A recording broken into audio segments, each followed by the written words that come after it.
Nah, jadi ada batasan-batasan dari amarah jiwani.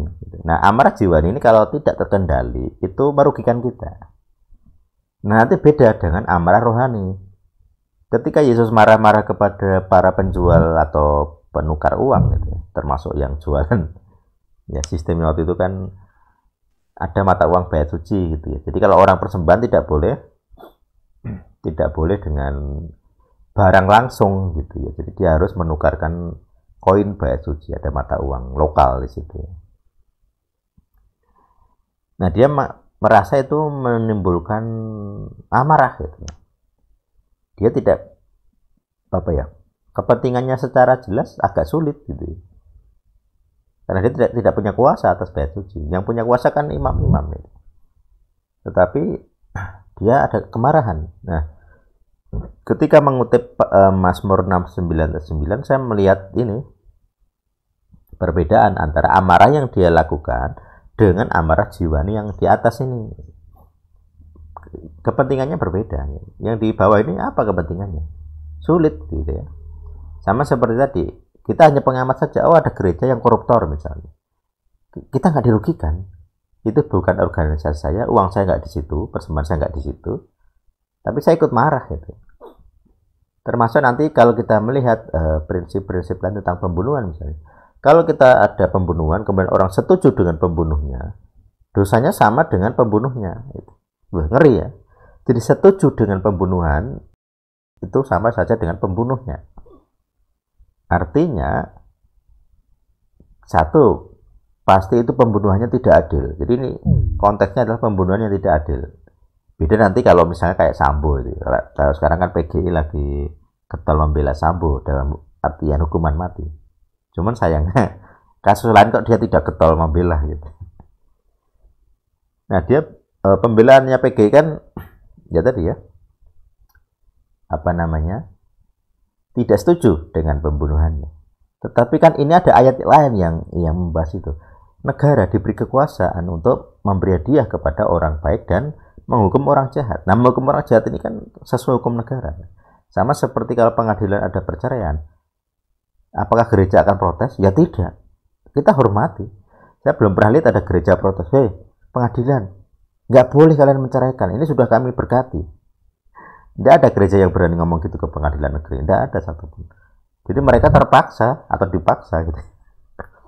Dipaksa atau terpaksa menghormati keputusan pengadilan bahwa jemaat itu cerai. Seperti kemarin ada kasusnya di gerejanya GPT. Ada jemaat yang cerai, tapi agak menyesal gitu. Sudah terlanjur cerai, diputus cerai di pengadilan, tapi menyesali. Waduh, kok jadi resmi cerainya gitu. Jadi pengennya hanya menggoda menguji pasangannya. Begitu beneran diputus cerai kan stres malah. Nah, itu kan lucu ya. Makanya urusan asmara itu memang nggak ada logika, tidak ada otak kadang. Tidak berpikir panjang, hanya kayak emosi ya. Nah, karena sudah terlanjur cerai kan konsekuensinya kan secara sosial kan mereka tidak boleh serumah. Padahal masih sama-sama cinta sebenarnya, cuman ya marah sesaat gitu ya. Tapi siklus ya. Jadi kalau marah pengen ada action yang keras termasuk menggugat ke pengadilan. Tapi nanti kalau ditenani apa ya? Diseriusi oleh pengadilan, dia kecewa, bukan kecewa. Dia menyesal gitu ya. Nah, akhirnya setelah cerai sekian itu langsung ini katekisasi nikah lagi. Lucu memang. Artinya apa? Gereja menghormati. Oh, ada keputusan perceraian. Ya piye caranya gitu ya kalau mereka ternyata masih pengen berumah tangga gitu. Ya harus pemberkatan ulang. Makanya kasus-kasus unik lah gitu. Artinya gereja tidak bisa protes. Ini nggak boleh cerai, itu nggak bisa. Kalau pengadilan bilang cerai, ya mereka harus cerai. Pisah rumah. Kalau mereka satu rumah, ya kumpul kebo statusnya gitu ya. Secara sosial kalau orang ketawa, loh kamu cerai kok masih satu rumah, itu jadi persoalan sosial. Dari negara mempersoalkan, karena kan ada aturannya kan. Ada aturan ya kalau kayak di rahasia gitu, penyakit masyarakat gitu loh. Kalian bukan suami istri kok tinggal serumah, nah itu kan pasti jadi persoalan hukum ya. Satpol PP bisa masuk. Tetapi juga gereja kan tidak bisa ya sewenang-wenang tidak menghormati, kan tidak bisa, harus hormat. Makanya dalam kasusnya Sambo ya kita harus hormat, kita harus hormati, itu contoh. Makanya kalau membela kebenaran, kepentingan, itu bisa tipis, tapi sebenarnya bisa dicek gitu. Kalau orang bela Sambo, saya lihat gitu ya, misalnya ada Gilbert Lumendong, saya nggak tahu motivasinya membela terang-terangan ya, sementara banyak orang nggak ada yang bela Sambo. Apakah karena etnisnya, atau karena sesama Kristennya, atau karena masalah donatur, ya bisa saja, ada banyak dugaan motivasi gitu ya. Tapi kalau orang sampai getol membela, dalam tanda petik marah gitu ya, kita bisa uji marahnya pembelaan ini karena kepentingannya dilanggar atau karena kebenaran. Kalau kebenaran, dalam kasus Sambo misalnya, agak sulit membela Bapak Sambo, agak sulit. Karena ada nyawa yang hilang, itu kan ada hukumnya sendiri, pembunuhan gitu. Apalagi ini terencana. Perencanaannya ada orang-orang yang ditunjuk. Itu bukan kelalaian, bukan bela diri gitu. Disengaja membunuh gitu. Walaupun mungkin ada dugaan misalnya dia di masalah manipulasi ya. Mungkin dia cemburu, terus akhirnya dia marah. Ya bisa saja gitu ya. Banyak, karena ini kan misteri, kita di publik tidak punya info lengkap ya. Tetapi intinya kalau kita membela dalam konteks marah gitu ya, itu dicek gitu, itu kepentinganmu ada yang dilanggar enggak. Kalau ada yang dilanggar, berarti itu jiwani.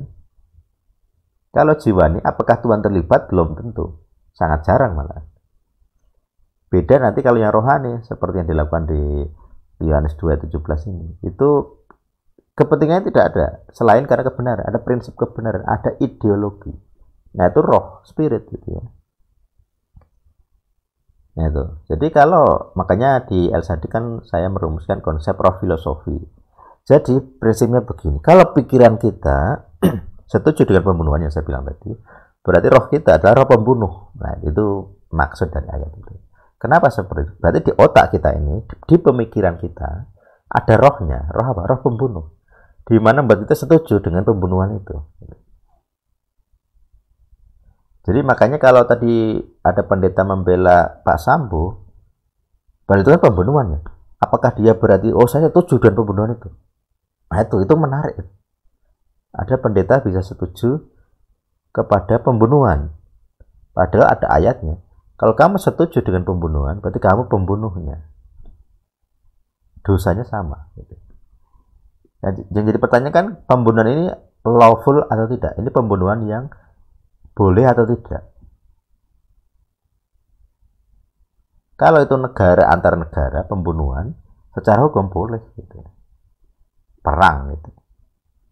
Walaupun saya pernah punya pengalaman melayani Brimob ya, namanya Brimob kan memegang senjata. Dia tugas di Papua, kemudian pensiun. Begitu pensiun dia tetap ada rasa bersalah. Apakah dia secara hukum boleh membunuh atau boleh menembak? Ya boleh. Hukum negara. Dia aparat yang punya wewenang mempertahankan kedaulatan. Tetapi ternyata itu pun ada efek sampingnya. Dia punya bisa penyesalan, bisa ya pokoknya di jiwanya ada salah. Dia merasa nggak enak. Walaupun itu tugasnya gitu, tapi tetap ada beban di hati. Nah itu lawful ya, itu sesuai hukum gitu. Tetapi tetap ada efek sampingnya. Nah dalam kasus ini pendeta membela pembunuh itu jadi masalah. Ini bukan pembunuhan yang lawful, ini bukan pembunuhan yang apa istilahnya, yang adil gitu. Pembunuhan yang adil itu kan kalau misalnya vonis ada pengadilannya, itu boleh gitu. Itu kita nggak boleh protes sebenarnya. Kayak banyak orang apa namanya, kan dulu kan ada itu kan, banyak pembunuhan di, nggak hanya Pak Sambo ya, di banyak kasus pembunuhan kan ada banyak vonis mati juga. Kemarin juga ada beberapa pemerkosa yang, aku lupa di Medan atau mana itu, yang divonis mati. Jadi memerkosa orang sampai mati ya, ya dia dibalas dengan hukuman mati. Nah di Torah kan ada kan itu, mata ganti mata, gigi ganti gigi gitu. Jadi kalau dia mati, membunuh orang sampai mati, kemudian dia dihukum mati, ya mau nggak mau kan nggak ada adilnya gitu. Kita nggak bisa menyalahkan gitu. Mau nggak mau kita harus setuju ya memang adil gitu. Jadi kalau kita malah berkata nggak adil, kita malah jadi aneh. Gitu ya. Nah ini memang tidak ada prinsip umum yang berlaku kaku ya, harus apa? Harus kasus per kasus meninjaunya. Tapi prinsipnya kalau kamu setuju dengan pembunuhan, berarti di dalam otakmu itu ada rohnya, roh pembunuhnya ada. Roh apa? Filosofinya. Jadi konsep roh filosofi itu menjelaskan kenapa ada ayat yang ngomong kalau kamu setuju dengan pembunuh, berarti kamu pembunuhnya juga. Dosanya sama. Makanya kita sulit juga membela para pembunuh gitu ya. Ya karena mereka memang ada yang mati gitu. Jadi kita kalau membela pembunuh juga sulit secara legal ground gitu ya. Jadi kalau negara menjatuhkan hukuman, apalagi ada ayatnya kan, negara memberi hadiah kepada orang baik dan menghukum orang jahat. Jadi kalau negara menghukum orang jahat, terus kita protes, ya kita di luar wewenang sebenarnya. Memang ada beberapa hukuman yang tidak adil, ada tentunya ya, namanya pengadilan manusia. Tapi itu kan kasus per kasus. Tapi secara umum, kalau negara menghukum orang jahat, itu kita nggak boleh protes. Itu wewenangnya. Sudah ada ayatnya masalah. Itu demi kepentingan yang lebih besar gitu. Nah itu ya, saya berharap semoga dipahami perbedaannya. Kalau tidak paham nanti bisa ditanyakan dalam diskusi-diskusi kita. Baik, itu saja materinya. Jam 8:30. Saya persilakan bertanya.